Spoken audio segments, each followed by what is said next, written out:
Hey guys, and welcome to the RJ Chapman Show. Today we're going to do a little change of pace. I am Jonathan Lindsay of J Cup Multimedia, and I am the producer of the RJ Chapman Show. Today we've got RJ Chapman. Welcome to the show, RJ. You are the producer, and thank you for having me on my show. Yeah, absolutely. All right, so, I think today would be a great opportunity for, the viewers and people probably new to the channel, get to know you a little bit better. All right. Because, when you talk about the RJ Chapman Show, Right.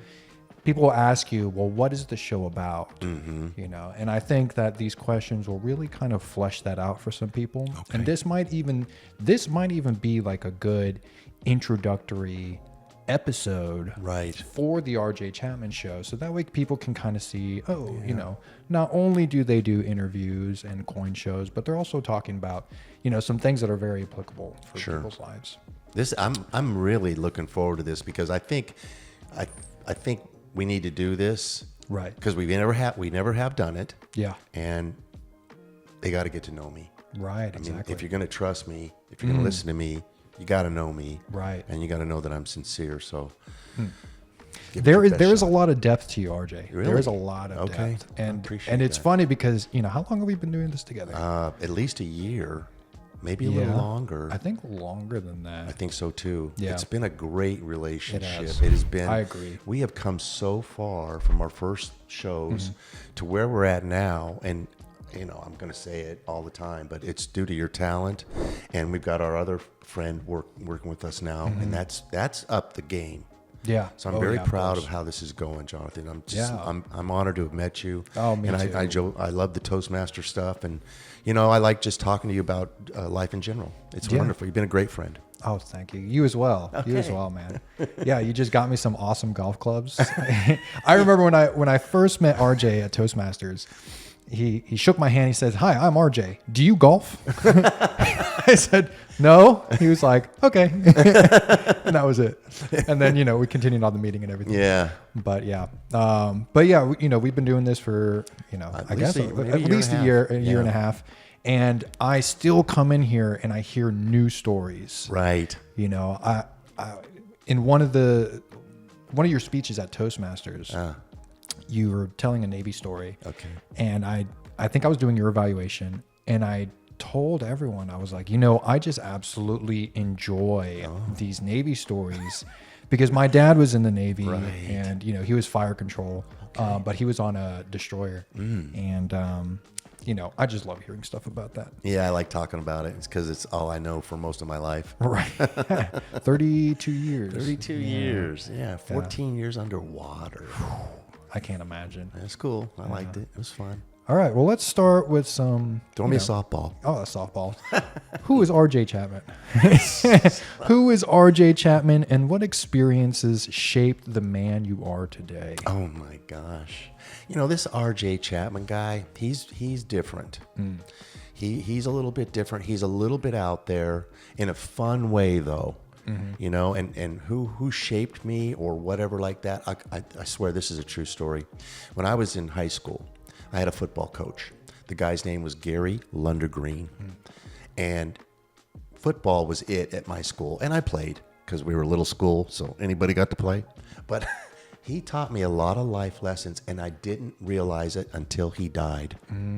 When he died, they wrote his obituary. In his obituary, it said he was a teacher who liked to instill confidence and pride in all of his students. And I thought, geez, that's what I do. And then they said, everything they listed about what he did for people and all, I went, oh my gosh, I got that from Gary Lundergreen. I got that from Gary Lundergreen.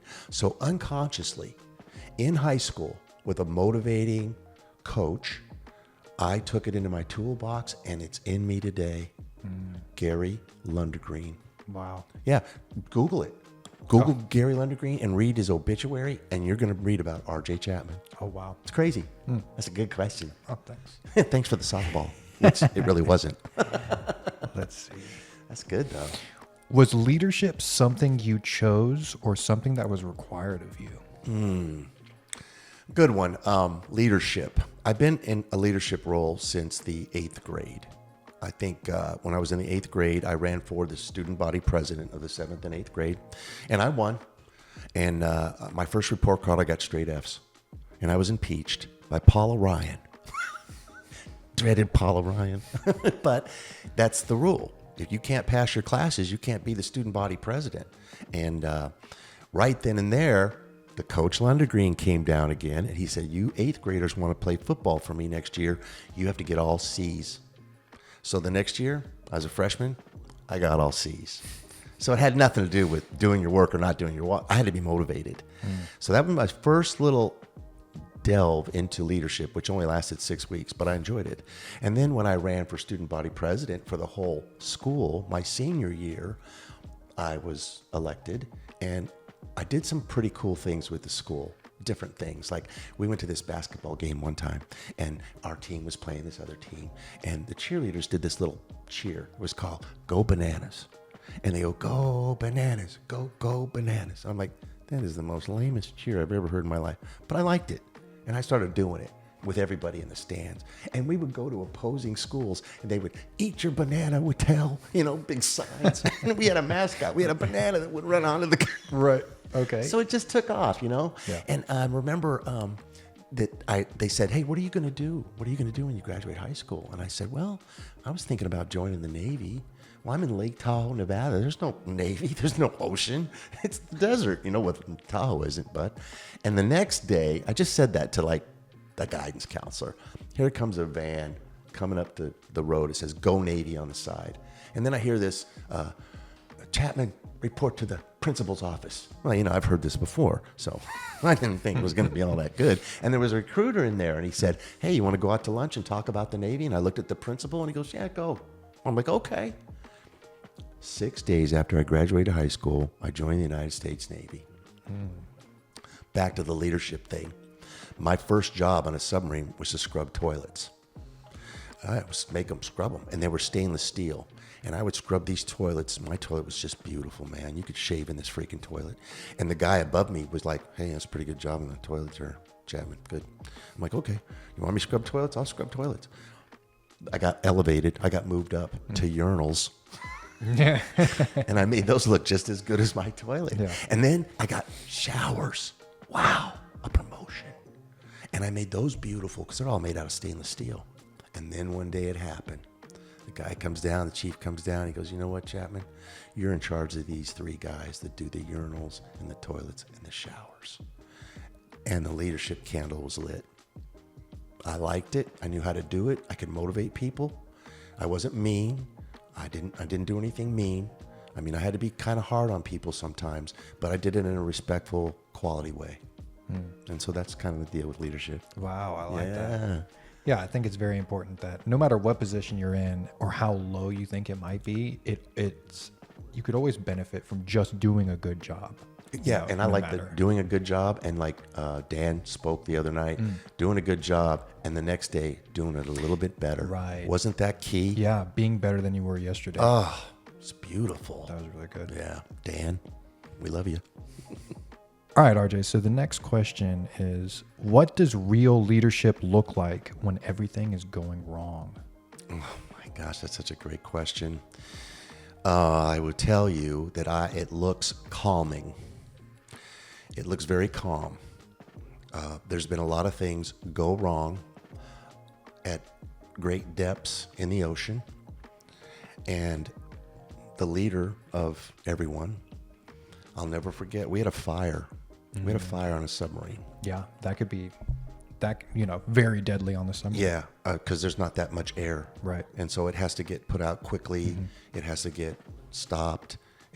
We have to get up and get rid of that air and get new air in. And there is panic. There is panic from a couple who maybe are new, not trained up as well. But the majority, it's calming.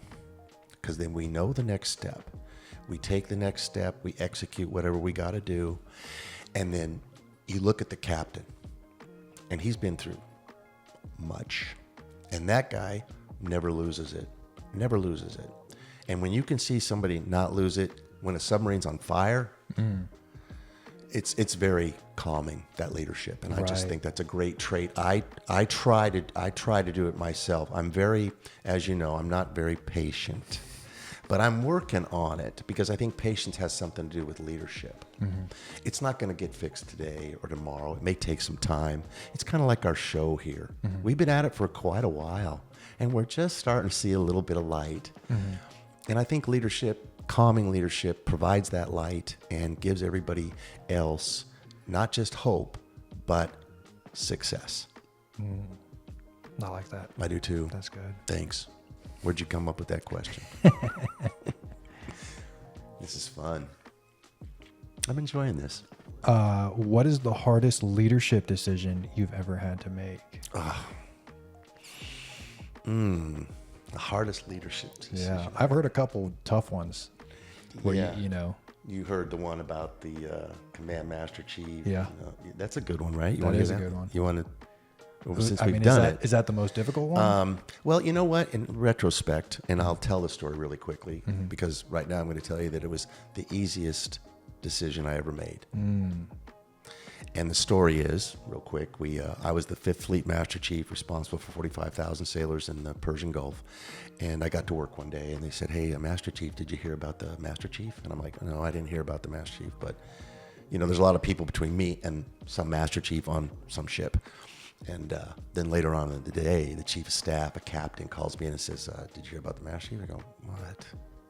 He goes, "Yeah, he was at the library and had a few too many Coca-Colas and he punched a sailor." And I'm like, "What?" "And she's hurt." "What?" So the next day I went down to that ship and I talked to the captain. I said, "Hey, you know, what's your plan?" Because you got to have a plan. He can't be here. You know that and I know that. And he stood up and put his hands on his hips and he says, "We're not getting rid of him. I'm not getting rid of him." He said, "This is the greatest Master Chief we've ever had." I said, and this is the one and only time I said this, Jonathan. I said, "Do you know who I work for?" Because I work for a 3-star admiral who's in charge of the whole region. And he stood up and said, "I do."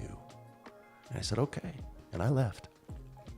I went back the next day and I talked to the Master Chief. I said, "Dude, what's going on?" He goes, "Oh, I walk around these deck plates. I preach honor, courage, and commitment." I said, "Well, this is great. This is a win-win.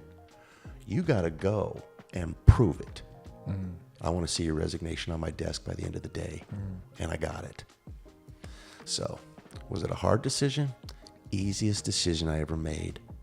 Didn't they also try to transfer him off the boat before any kind of disciplinary action They could be made? did. I got his resignation. I showed it to the admiral. Yeah. And the admiral goes, "So what's their plan?" I said, "Well, they're going to leave us and they're going to go to Spain and they're going to send him to treatment because he had a little problem with alcohol, with Coca-Cola." Coca-Colas." and he goes, and the admiral goes, "Oh no, they're not." He said, "They're going to leave here, and once they're not our responsibility, they're going to keep him." He looked at me, goes, "Fly him off the island now." I made a phone call. We flew him off the island. Yeah, I mean, you know, it's a difficult situation, but I can definitely see how that was a very easy. I think most people in my position would have made the decision I made, but I know some others that would not. Because Why do you think that is? To kind of keep the peace within leadership, or sometimes people, like, we'll just say Master Chiefs, Senior Chiefs. Yeah. You know, they think that they're above sometimes, and they don't want. I'll give you a perfect example. We were in Croatia. I had a Senior Chief go ashore, and he's supposed to be back at 2 a.m. Everybody's supposed to be back at 2 a.m. He shows up at 4. So he's in a book saying this guy was late. right? Well, then you have to go to a little, like, jury, and you have to decide what the punishment's going to be. And before we went to the little jury thing, he came down to my office. He knocked on the door. He said, "Master Chief, you got a minute?" I'm looking at him. I'm like, "Sure, I got a minute." He came in. He sat down. He said, "Can you sweep it? Can you sweep it under the covers, under the carpet?" I'm like, "Are you really asking me to not do anything about this?" He goes, "Well, you know, come on, man, it's Chief's mess." I'm like, "Dude, I got 1,500 sailors. They wanted me to do the right thing." And the really bad part about it is, you know that you're senior So I'm not going to sweep it. And we took it to the little jury thing. And I said, well, here's what we're going to do. We're going to be out here for another 5 months. And you are never going ashore again on this entire deployment. Yeah. And I told the captain I was going to do it. He was cool with it because normally it would be like 3 days of cleaning or something. But you know what? You're a senior chief. This isn't E1 Tommy who had too many Coca-Colas and came back 5 seconds late. Those darn Coca-Colas. Those darn Coca-Colas will get you in Croatia. So, there you go. I mean, wanting a little special, just can we kind of just... No, and you're this, so it has to be this. Right. And so... the standard's so much higher. I was very much loved by that man for the rest of the deployment season. Yeah, I bet. Yes. Yeah. But, hey, guess what? 1,500 people in the crew know, hey, he doesn't fool around. He's Yeah. doing the right thing. Nobody's above the law. Right, exactly. Yep. Good question. All right, so next, when did you realize your life was no longer just about you?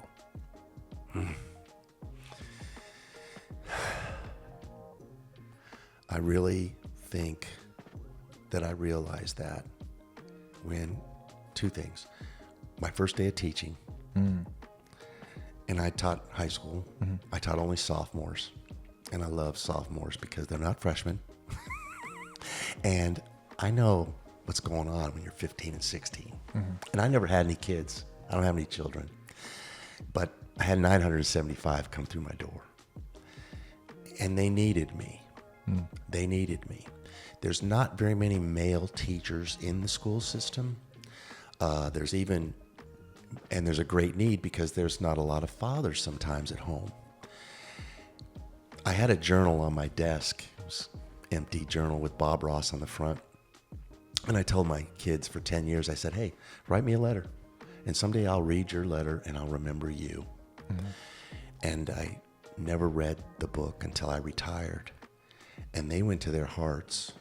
I mean, they had trust and confidence in me. And they wrote some things that when I did read that book, I just cried. And I took that journal and I wrote a letter about them. And then I wrote their letter. And that's chapter book of Letters from Bob. Nice. Yeah, and it's on Amazon. I'm very proud of it. But we'll include the link below. Get that book. But so I realized that my first day of teaching, because I'd never been a teacher per se, because it's a little bit different in the school system as opposed to the United States Navy. Right. It's a little bit different game that you have to learn how to play. Yeah. But reading those letters and even every day in class, you have no idea, like Coach Lundegreen, what you say and how it affects and what it does for them. But when you read the book, you go, oh, I remember that day. Right. That meant that to them because they're very impressionable. Oh, yeah. They're very impressionable and they're looking for hope. They're looking for hope because it's crazy in the school system. Hey, come on, kids are kids. Right. Are you wearing the tennis shoe or not? Yeah. I got to tell you, you want a tennis shoe story? Sure. Okay. When I was a kid. Yeah. You like Okay. it? Yeah. That's a good one. That's good. Okay. And when I was a kid, we were poor. I didn't know we were poor till it was like maybe the 7th grade, but we would get our tennis shoes from the grocery store. And you could have them in any color as long as it was white. And they came in a bread sack. They came in a bread sack with a little yellow thing. Oh, no, maybe it was a white tie at the end. And all the tennis shoes were in this big bin. And you had to find your size. And you get your tennis shoes and, you put them on and you go to school. And there I was with my bin tennis shoes. And not everybody else, but I come from a pretty affluent place, Lake Tahoe, Nevada. You're either rich or poor, right? And people walking around with these things called Converse All-Stars. I'm like, oh my gosh. That's when I figured out, oh, you're poor. You can't afford the Converse All-Stars because you don't have any money. And this one guy, he's a friend of mine, John Ensign. He goes, RJ, I got a new pair of Converse All-Stars. Do you want my old ones? Yes, I do. So I got his old Converse All-Stars. But then I got a job. I was washing dishes at 14 at a casino. I made $102 every 2 weeks. Big money. Big money. And when I got that $102, I changed it into $1 bills and I ironed them and I put them in my wallet and I felt rich. And then I went out and bought myself a pair of Adidas Superstars, which was a step above the Converse. Nice. Good one. Yeah. Yeah, I like that story. Yeah, we were poor. We lived in a little trailer. All right. What standards do you refuse to compromise? I know you've got you've got several things that you live by, but what is the one thing that you're just like, nope, if you had to choose? For some reason, I want to go to my body's a temple. I'm not going to compromise my temple. I want to be around for a little while. I have a lot more things to do. So I don't compromise. I'm very good about what I eat, and I exercise. I walk a lot. I'm not going to compromise that. I'm not going to compromise my religious beliefs. I believe in the Lord Jesus Christ. He's our Lord and Savior. Yeah. I would never compromise my relationship with my wife. That's a good one. Yeah, it's a true one. It is my second successful marriage, and I compromised on the first one, and I learned some valuable lessons, and I love Terry dearly, and I keep her at a very high standard. I keep her close to my heart all the time, and I'm very proud of our 35 going on 36 years together. Nice. Because I don't want to compromise that, because half of me would be gone, and it's not worth that. Oh wow! Yeah, that's a good one. Thank you. Yeah. Ooh, this is a good one. Okay. What failure taught you the most? Oh my gosh. The failure that taught me the most was, and it's another kind of a little bit of a Navy story, but I had been the senior guy on a submarine, and I'd spent 14 years underwater, and I knew what I was doing. And I got orders to an aircraft carrier.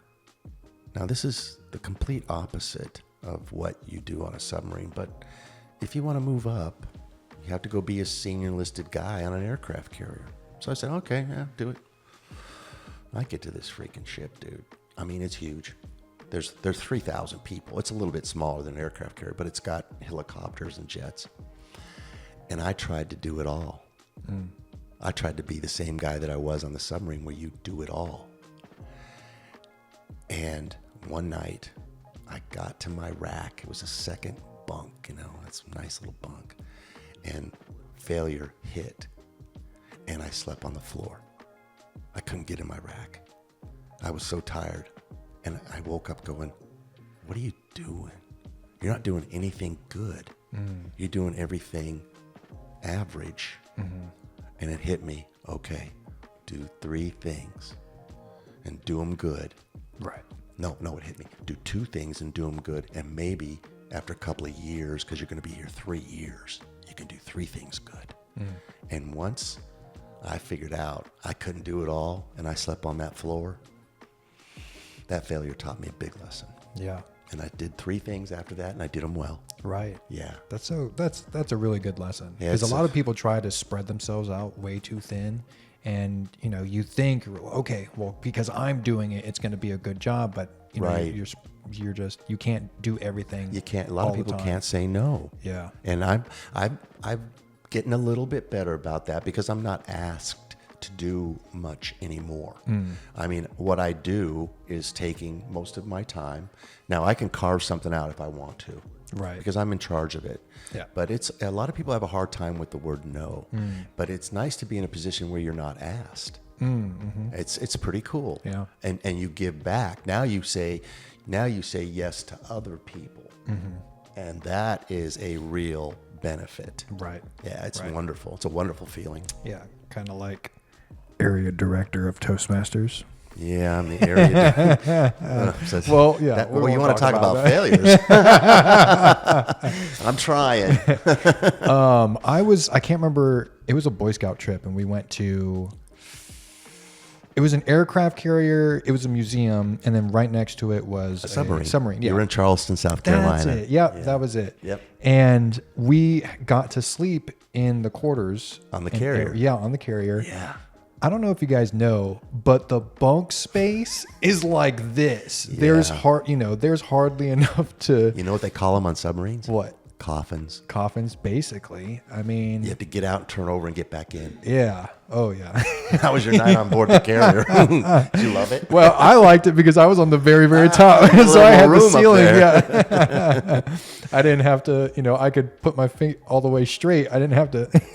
Gosh, well, yeah, you're 6 something, so Yeah. you're right at that edge. Yeah. Yeah, they're small. All right, let's see. Let's Yeah, take a you were look in at this. Charleston. Yeah. I mean, it was such a long time ago. And it was funny because I really did not want to go on that trip because there was something else I wanted to do. I don't even know what it was. Did you go on the submarine? Yeah. What'd you think of that? That was pretty cool. Yeah. Yeah. Tiny. They didn't let you go through like The all of it. engine room, yeah. Yeah. But I surprisingly had an amazing time there. And, a lot of the people that I did hang out with in that troop weren't going. Oh. But then I made friends with, some of the other scouts and everything. Sure. So it was a really nice surprise. I went in and I was just like, I'm not going to have fun on this dang trip. And then I ended up having a lot of fun. It's funny you say that because I was just thinking of Derek Lott. I was talking to Derek Lott the other day about the year in review. And he writes a page down of every day of his life for the year. And then he reviews it at the end of the year. Oh. And he also did a thing, and this is why I'm talking about it, where he said every year he does something he's never done. And spending the night on a carrier or something you never did. Right. And it's something you can say you did, and that you learned something that it wasn't whatever, and you had a good time. And I just think that's a pretty neat way to go about your life. Do something every year that you've never done, and then write it down every day. Yeah. Those military museums are always super cool. I guess this one specifically had a Japanese bomb that broke through the deck Of the carrier? Yeah, and I think went through another level, But didn't explode. Yeah. Right. Yeah. Yeah, that's true. Yeah. And then my dad used to work in Warner Robins. Oh, yeah. And That's the Air Force Museum. Yeah, that's the Air Force Museum. How is it? I never been to it. That was really cool. I've heard it's good. Yeah. Oh man, I used to love jets and stuff like that. Yeah. Like I had a simulator on my it was my Xbox or whatever. Yeah, and Ace Combat is the game. It was a lot of fun. So Dad would send me information, and it was really cool to see in person the jets and bombers that I would play on video games and stuff like that. Terry and I were in I don't even know, Mobile. Oh, And yeah. they've got a museum there. Yeah. And they've got the SR-71 Blackbird. Yeah, the Blackbird. And I was looking at that going, I knew everything about it because I love that thing. And I'm like, wow, dang, there it is. Yeah. Crazy. I'll tell you a quick story too. Okay. I was up in Baghdad. No, I was in somewhere in Iraq, and I was flying somewhere, and it was early in the morning, and the plane had to get gas in the middle of nowhere. And we landed somewhere, and there was a big hangar, and all of a sudden the doors went kunk, and they went like this. And there it was, the U-2, the spy plane in the 60s. Yeah. And they were bringing it out. And then here comes the astronaut, because he looks like an astronaut. He's got the pack, and his helmet is like an astronaut. Right. And he got in the U-2, and they taxied it out, and it flew off, right? Well, I went over to that hangar because it had an office right next to it. I go, I got to go find out what's going on in here. And I go in, there's a bunch of Air Force guys. I go, was that what I think it was? Yeah, that's the U-2, Master Chief. I go, cool. They go, you want some food? You want some astronaut food? I'm like, yeah, okay. And they give me these toothpaste. Oh, no. This is hamburger. This is... Because he can't eat, Yeah, you can't have Get you some astronaut raw food. That's some good stuff. Macaroni and cheese, steak. I don't know. I think the most astronaut food I had is the freeze-dried ice cream that they. No, it was actually pretty good. I mean, it's basically a marshmallow, but Give me a vanilla marshmallow. Right, exactly. That's a good question. That's fun talking about the planes. What responsibility do leaders have to mentor others? Oh. Well, that's the name of the game. Yeah. If you're a leader, you need to mentor, right? Because you are expendable. There's always somebody who can take your spot. It's kind of like the Navy. You put your hand in a bucket of water and you pull it out. The Navy still has a bucket of water. I'm a mentor to a new guy in Toastmasters. And I had been a mentor before to a new guy. And he led me to believe that he knew what he was doing. He gave a speech real quick. And I thought, well, okay, I don't have to do much with this guy. And I didn't. And he didn't show up. And he never stayed with the club. And he became a member, but he didn't come back. And I thought, you know what? He didn't lead him very well. He didn't mentor him very well. And so now I got another opportunity with Dan, and we've been talking over the phone. He's been over at my house, been laying out the speeches, Right, and that's he's picked it up fast. Yeah, he did a great job on He Monday. did do a great job, and I don't think he really. I'm pretty sure he doesn't need me anymore. And I think in the beginning he really didn't need me either. But it's nice as a leader to hold somebody's hand who's been there, been semi-successful, and knows how the program works. Right, of course. But that's the job of a leader. I mean, you got to train your relief. You know, everybody always says that, train your relief. Yeah. And you owe it to those. You know, they're not uniform fillers. You know, they're people, and you got to treat them. You got to treat them like a person. Right. Are they going to make mistakes? Sure. Is it okay to make a mistake? Sure. If you make it twice, is that not, well? Now it's kind of a trend, and I might have to pull you aside and have a word with you because that's not what we want. Right. But you got to cut everybody a little bit of slack. Yeah. That's a good one. I like Thanks. I liked it too. that. Yeah. Mentorship has been It's huge. Yeah. And self-care is huge. Okay. What does a life well lived look like to you? That could mean a lot of different things to different people. Yeah. A life well lived. I got to tell you, I got a great life. I do. It's been well lived. I've made some mistakes along the way, but nothing too crazy. And I think if you were from the outside looking in at RJ Chapman, you would probably say, the guy's had a good life, and it's only getting better. I do a lot of service for special needs kids, which helps me be better. I do, obviously Toastmasters, and I do some things at my church, but all those things are enriching me. And I'm so excited about the future because I'm not 32 years in the Navy. I'm not 14 years in the school system, although I did all that. But now it's my life. I think you're a good example. I think you and Will are good examples because when I look at you guys and I'm part of your lives, I'm very proud to be part of your lives because it gives you guys get to see a little bit different lifestyle, a little bit different life in RJ Chapman. Because I like to walk into a room and I like it to be lit up because of my presence. And I don't mean that personally. I just want to make it nicer for everybody there. They go, oh, there's that guy that did this, or there's that. You know, and I'm very proud of the work that I've done, the books that I've written, the work I've done in Toastmasters. I'm proud of you too, RJ. Oh, well, thank you. and special needs kids. I really love that special step stuff. Yeah. I'm hooked. I'm addicted to it. I like helping them so much. So yeah, I think if you looked at my life, I don't know how it could get much better.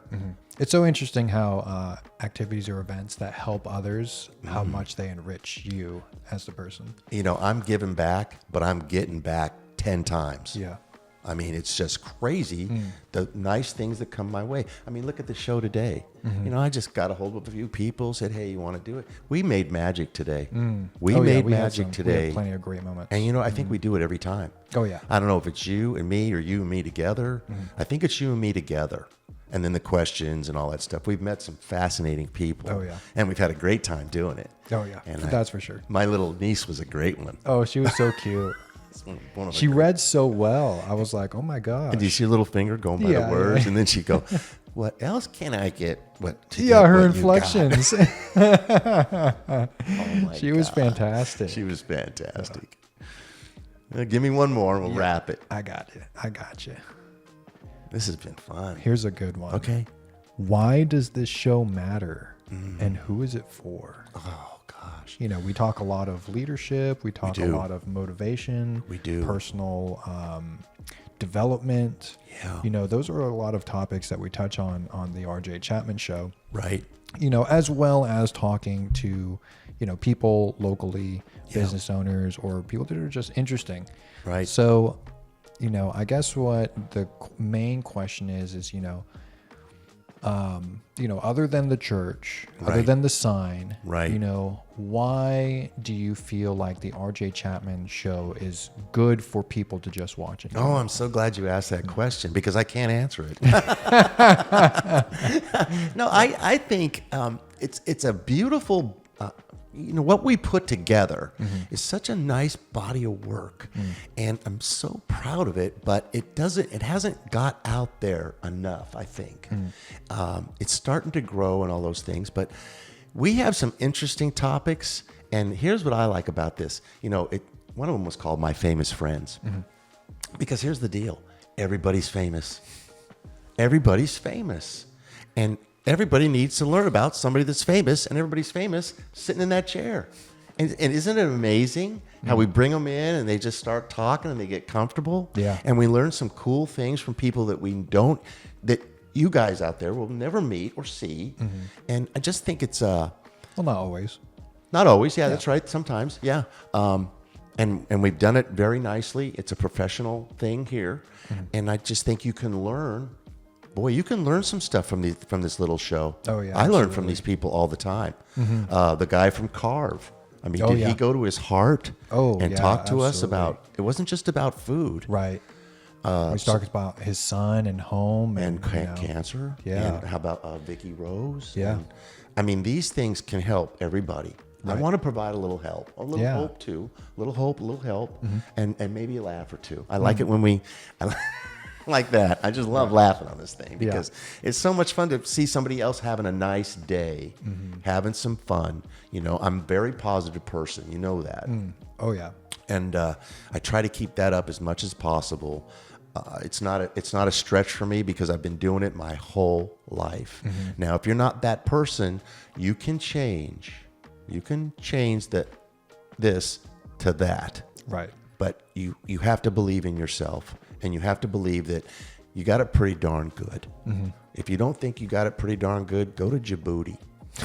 Go to Djibouti and see the guy with the goat living in a tent, and he's the mayor of the town. We're in a blessed country, Jonathan, and we are so lucky to be doing what we're doing and having a good time doing this kind of stuff. And I know you've learned a lot. Oh, yeah, for sure. And I've learned twice as much as you because I'm a lot dumber, but it's been a lot of fun. It's been a lot of fun. Oh, yeah, absolutely.